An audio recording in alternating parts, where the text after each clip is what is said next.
Good afternoon, my name is Suparat Ampasuwan, and last weekend I went to a virtual art gallery, the Palace of Versailles in France. The site is full of the greatest French arts from the 17th century, and here's what I've learned. The Palace of Versailles is an important historical place created in 1661 and was expanded into the royal residence of France in 1682 by King Louis XIV. At the time, France was the superpower of Europe. They had a strong military and a prosperous economy, which is shown in the palace where the king resided. The virtual tour focuses on the science which brings about the glory of this palace in the 17th century. I learned about how people at the time were interested in astronomy and geography, as wars and countries' territory were in vogue at the time, and they cherished medical advances, even though they might not always work, but you've got to start somewhere, right?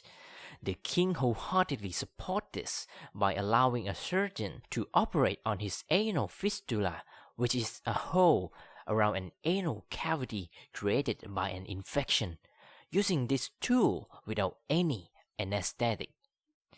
Geometry and physics were used to construct the Gardens of Versailles, which covered more than 8 square kilometers of land and helped grow the king's vegetable garden, where the hard-to-grow fruit like pineapple were given its own portrait to appreciate the success of botany study. And oh, did I mention that they also built the first zoo in the world too?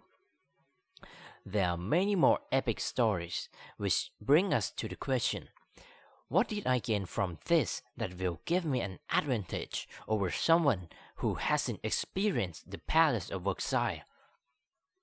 What I think is that this gave me a more understanding of the historical context of France and of science development. So now I have the advantage of pursuing education in a related topic. It would be easier for me to look at other French-related history or science history and understand it more than the people who didn't have the opportunity to enter the same museum as mine. This information also paved the way for even more topics. As I was walking through the palace, I also got curious about the French Revolution, a medical condition, and other things that need to be looked up for me to be able to truly understand the whole picture. And this process can be repeated indefinitely.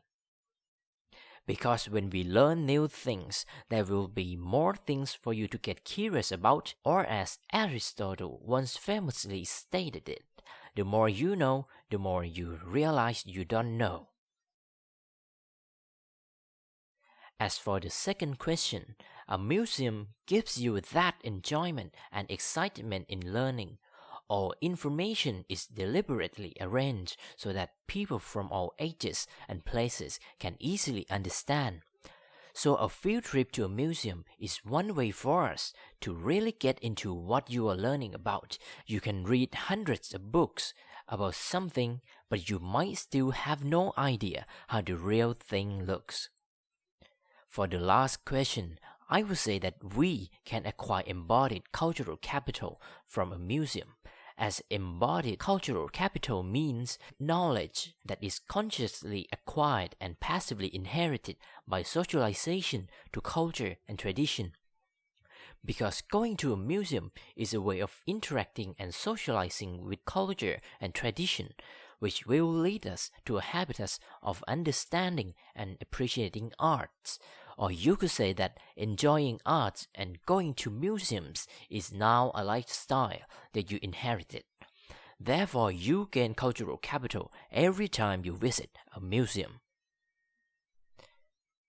Don't forget to check out the Palace of Versailles. They've got a lot of exciting and funny stuff there. And that was my presentation. Thank you.